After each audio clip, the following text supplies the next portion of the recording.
Okay, magandang araw sa inyong lahat. Alam mo, minsan naiisip ko, gaano ba kalalim pwedeng maging gulo sa eleksyon ng isang professional organization? Oo nga no.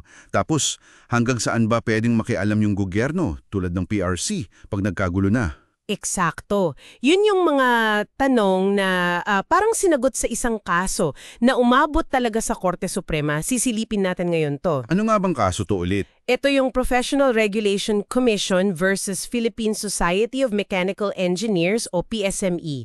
Yung GR number 254282, September 14, 2021 pa to. Okay. Ito yung mainit na agawaan sa pamumuno sa PSME noon, di ba? Mga 2016 yata yun. Oo, 2016.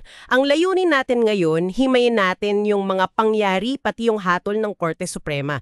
Galing mismo sa e-library nila yung mga source natin. Sige, simulan natin. Ano ba yung pinakaugat niyan? Okay, so nagsimula lahat to dun sa eleksyon para sa 2016 PSME National Board. October 2015 yun ginanap. Merong 15 nanalo, bale. Okay, standard election. Pero saan nagagulo? Ayun na nga. Umalma si Engineer Leandro Conti. Nag-file siya ng protesta. Kasi daw, merong mga irregularities. Yung usual na election protest? Anong ginawa ng PSME COMELEC? Kumilos sila, naglabas ng resolution. Tapos, inanal nila yung ibang boto. Ang resulta, yung grupo ni Engineer Conti, sila na daw yung bagong halal na board members. Teka, sila na yung diniklara? Oo. Tapos, eto pa. Nagsagawa sila ng sarili nilang eleksyon ng officers. At sinong presidente? Si Engineer Conti. Okay. Pero parang may isa pang grupo, di ba? Yun nga. Kasi habang nangyayari yun, yung 2015 PSME board naman, itinuloy nila yung dati nang nakaschedule na election nila. So may existing board pa noon na nagpatuloy. Oo. At sa eleksyon nila, si Engineer Mori Demdam naman ang nahalal na presidente. Ayun, dalawang grupo, parehong nagkiklaim ang gulo, no? Grabe. Dito na siguro pumasok yung PRC, tama? Tama ka dyan. So, anong ginawa ng PRC? Pumanig ba sila? Nag-issue sila ng office order, Office Order number 2016-56. Kinilala nila si Engineer Conti bilang PSME President. So kinilala nila si Conti. Pero, eto yung crucial detail, napakahalaga nito. Yung pagkilala, para lamang daw yon sa pag-issue ng Certificates of Good Standing, yung COGS. Yung COGS na kailangan para sa renewal ng lisensya. Oo, yun nga. Kailangan kasi yun ng PRC para ma-renew ng mga mechanical engineers yung lisensya nila. Patunay na member ka in good standing sa APO. So hindi full recognition, kumbaga. Hindi. Nilinaw pa mismo ng PRC sa isang sulat na pansamantala lang yon at without prejudice. Ibig sabihin, hindi yun makakaapekto sa kung anong magiging desisyon ng korte dun sa kaso sa RTC tungkol sa agawan. Okay, gets ko. So parang administrative solution lang muna para tuloy ang renewal ng lisensya. Parang ganun nga. So dahil sa gulong to, dalawang kaso ang umabot sa RTC. Yung una, sa RTC Manila Branch 24. Ito yung intra-corporate dispute mismo, alitan sa loob ng PSME. Anong naging hatol dun? Ang sabi ng Branch 24, valid daw yung pagkapanalo ng grupo ni Conti sa board. Pero yung eleksyon nila ng officers kung saan si Conti naging presidente, void, walang bisa. So board member sila pero hindi presidente si Conti, based dun sa desisyon na yon. Tama. Ngayon yung pangalawang kaso sa RTC Manila Branch 6 naman. Ito yung sinampang ang grupo ni Engineer Demdam laban dun sa office order ng PRC. Yung kumikilala kay Conti for COGS purposes. Oo, yun. Gusto nilang ipawalang bisa. Kaso anong nangyari? Ibinasura ng RTC Branch 6. Bakit daw? Moot and academic na raw. Tapos, meron pa daw res judicata. Parang sinasabi, tapos na yung issue na pagdesisyonan na sa ibang kaso. Pero umapela sila, di ba? Sa Court of Appeals. Oo, umapela yung grupo ni Demdam at dito nagbago ang ihip ng hangin. Binaliktad ng CA yung desisyon ng RTC Branch 6. Talaga? Anong sabi ng CA? Sabi ng CA, hindi pa moot yung kaso kasi nga yung desisyon ng RTC Branch 24, hindi naman ideklarang presidente si Conti. Actually, pinawalang bisa pa nga yung pagka-presidente niya, di ba? Oo nga naman. Makes sense. Tapos yung res judicata hindi rin daw applicable. Kasi sabi ng CA, magkaiba naman yung parties, sa isang kaso PSME members vs PSME, sa isa PSME vs PRC. Magkaiba rin ang issue, validity ng internal election versus validity ng PRC order.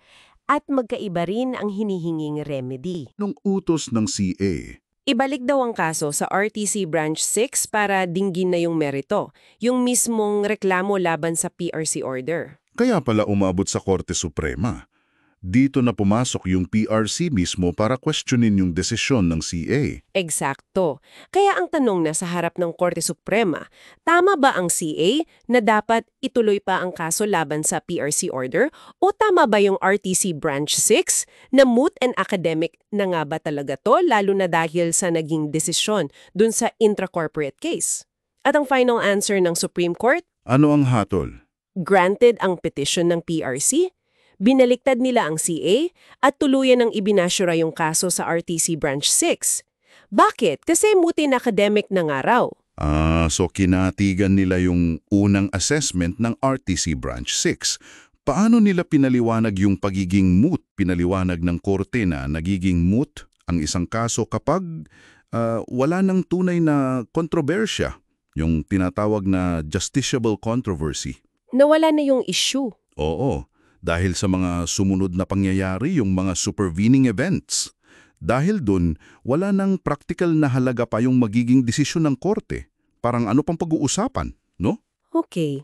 Ano yung mga specific na supervening events na tinukoy nila dito? 3 yung binigay nilang puntos. Una, yung mismong desisyon ng RTC Branch 24 nung pinawalang bisa nito yung pagkapresidente ni Engineer Conti na walan na rin ng basehan yung office order ng PRC na kumikilala sa kanya, di ba? Oo nga. Kung wala ng presidente si Conti, wala nang dahilan para kilalanin siya ng PRC for COGs. Pangalawa, wala na ring practical na benepisyong makukuha pa yung grupo ni Demdam kahit manalo sila laban sa PRC order. Kasi nga, pansamantala lang naman yung order na yun. Tapos, 'di ba, may ginama pa yung PRC about sa COGS. Oo. Sinususpende pa mismo ng PRC yung requirement ng COGS noon. May PRC Resolution number 107/2016 pa nga tungkol doon. So, wala na talagang effect yung order. Okay, dalawa na 'yon. Ano yung pangatlo? Ito siguro yung pinaka-obvious. Tapos na yung 2016 term. Matagal nang tapos.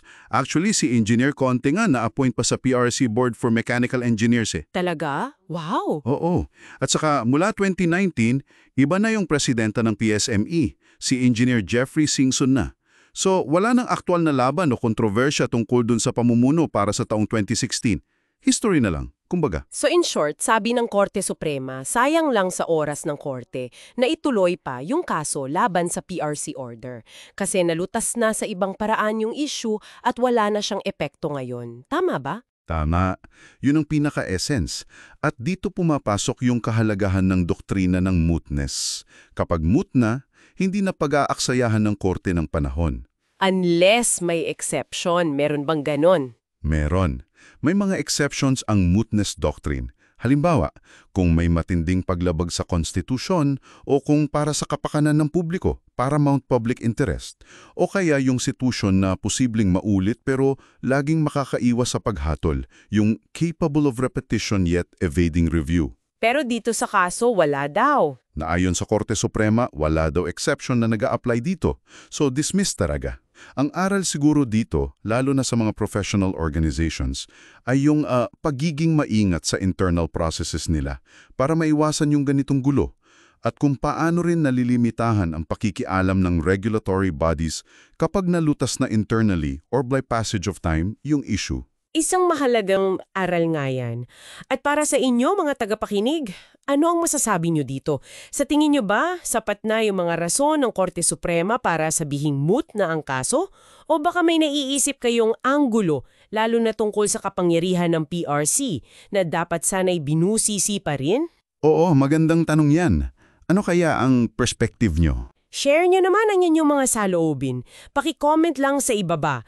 At kung naliwanag kayo o nakatulong itong paghimay natin, pa-like o favorite naman dyan. Malaking tulong yon para malaman namin kung anong topics ang gusto nyo pa. At syempre, para updated kayo lagi sa mga susunod pa nating malalalim na pagsisiyasat sa iba't ibang kaso at issue, huwag kalimutang mag-subscribe. Tama. Hanggang sa susunod na talakayan. Hanggang sa muli!